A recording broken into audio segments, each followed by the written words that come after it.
Lily was a shy and timid girl. She was always scared of everything, from spiders to thunderstorms. But there was one thing that scared her more than anything else: the nightmare tree. The nightmare tree was an old tree that stood at the end of Lily's street. It was taller and wider than any other tree, and its branches twisted and turned in strange shapes. But that wasn't what made it scary. What made it truly terrifying was the fact that it only appeared in people's dreams. Every night, the nightmare tree would appear in people's dreams, causing them to have nightmares. It was said that if you saw the tree in your dream, you would never wake up again. Lily had always been scared of the nightmare tree, but she had never seen it in her dreams. That was, until one night. Lily was fast asleep when she suddenly woke up. She looked around her room, but everything was dark and quiet. She couldn't see anything, but she could feel something. It was a presence watching her from the shadows. Suddenly, she saw it, the nightmare tree. It was standing in front of her, its twisted branches reaching out towards her. She wanted to scream, but she couldn't. She was paralyzed with fear. The nightmare tree started to speak. Its voice was low and menacing. "I have been waiting for you, Lily," it said. "I have been watching you." Lily couldn't believe what she was hearing. She wanted to run, but she couldn't move. "Why me?" she asked, her voice trembling. "Because you are different," the nightmare tree replied. "You are special. You have a power that I need." "What power?" Lily asked, her voice barely above a whisper. "The power of fear," the nightmare tree said. "You are scared of everything, and that makes you weak. But it also makes you strong. You have the power to create nightmares, and I want to use that power." Lily didn't know what to do.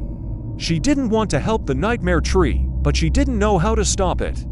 "I won't help you," she said, trying to sound brave. The nightmare tree laughed. "You don't have a choice," it said. "You are already helping me. Every time you have a nightmare, you give me your fear. And soon, I will have enough power to take over this world." Lily couldn't believe what she was hearing. She had to stop the nightmare tree, but how? Suddenly, she had an idea. She remembered something her grandmother had told her. "The nightmare tree can only exist in dreams," she had said. "If you can find a way to wake up, you can escape from it." Lily knew what she had to do. She closed her eyes and focused on waking up. She thought of her bedroom, her bed, and her toys. She imagined the sun shining through her window. Slowly, she started to feel something. It was a warmth spreading through her body. She opened her eyes, and she was back in her bedroom. The nightmare tree was gone. Lily was relieved, but she knew that the nightmare tree wasn't gone for good. She had to find a way to stop it once and for all. She started to research the nightmare tree, trying to find a way to destroy it. She read books, talked to experts, and even consulted a psychic. But no one knew how to stop the nightmare tree. It was too powerful, too ancient. But Lily didn't give up. She kept searching, and finally, she found what she was looking for. It was an ancient legend, passed down from generation to generation. It said that the nightmare tree could be destroyed by a brave hero, who was willing to face their fears. Lily knew what she had to do. She was scared, but she was also determined. She was the only one who could stop the nightmare tree. She went back to the nightmare tree, and this time, she was ready. She faced her fears, one by one, until she was no longer scared. And then, she did something unexpected. She embraced her fears, and she used them to her advantage. She became the hero that the legend had.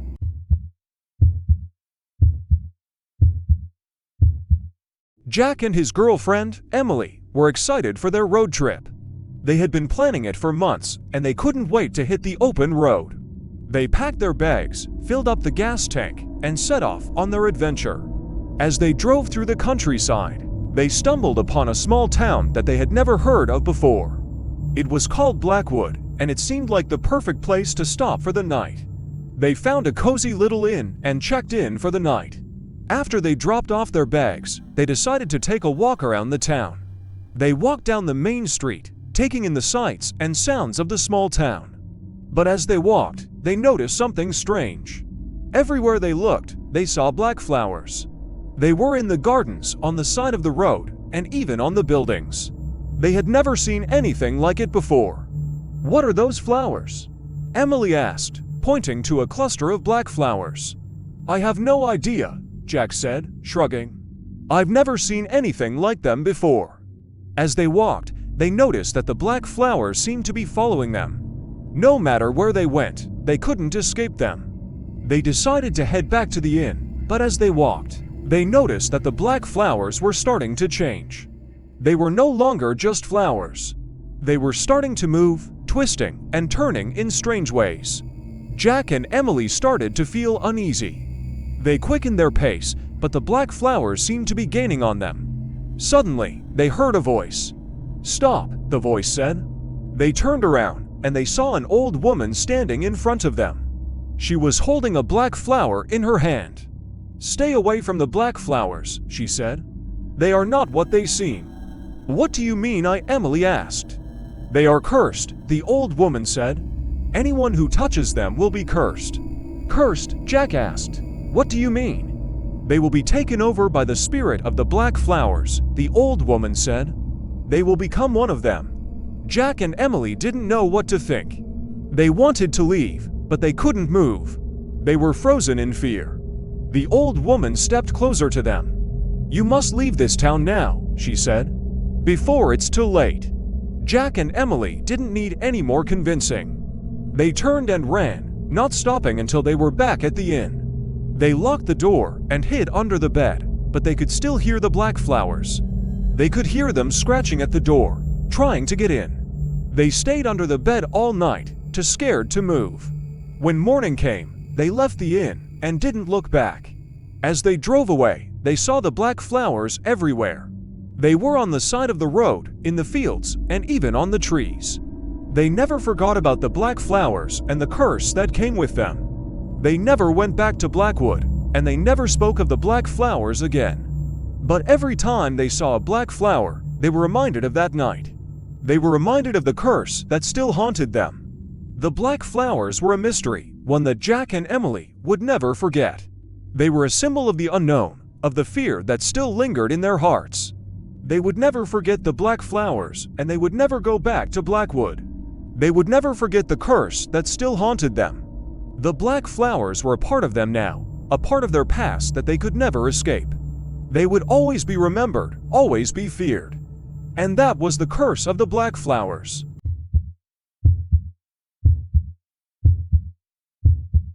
Tom and his best friend, Jake, were always up for an adventure. They were the kind of guys who loved exploring the unknown and pushing their limits. So when they heard about the legend of the Misty Forest, they knew they had to check it out. The Misty Forest was a place that few dared to venture. It was said that anyone who entered would never return. The forest was always shrouded in mist, making it impossible to see more than a few feet in front of you. People said that the forest was haunted by the spirits of the dead, and that anyone who entered would be cursed. But Tom and Jake weren't afraid of ghosts or curses. They were too curious and brave for that. So they packed their bags and set off into the Misty Forest. At first, the forest seemed like any other. They walked for hours, but the mist never seemed to lift. They couldn't see anything around them, and they started to feel uneasy. Suddenly, they heard a strange sound. It was a low growl, like an animal. Tom and Jake looked at each other nervously. They couldn't see anything, but the sound was getting louder. They started to run, but they didn't know which way to go. They were lost in the mist. Suddenly, they saw something. It was a figure, standing in front of them. It was tall and thin, with long, flowing hair. It was hard to make out in the mist, but it looked like a woman. "Who are you?" Tom asked, trying to sound brave. The figure didn't respond. It just stood there, staring at them. "We don't want any trouble," Jake said, taking a step back. But then, the figure started to change. It grew taller and wider. Its hair turned into branches, and its face turned into bark. It was becoming a tree. Tom and Jake were terrified. They turned to run, but they couldn't move. They were frozen in fear. The tree-like figure started to move towards them. It was getting closer and closer. Tom and Jake could feel its presence, like a heavy weight on their shoulders. Suddenly, they heard a voice. It was a woman's voice, but it sounded like it was coming from the tree. "You shouldn't have come here," the voice said. "You've disturbed the balance of the forest." "What do you mean?" Tom asked, trying to sound brave. "This forest is a sacred place," the voice continued. "It's home to many spirits, and you've disturbed them. You must leave now, before it's too late." Tom and Jake didn't need any more convincing. They turned and ran, not stopping until they were out of the forest. When they got back home, they couldn't believe what had happened. They told their friends and family about the tree-like figure and the voice, but no one believed them.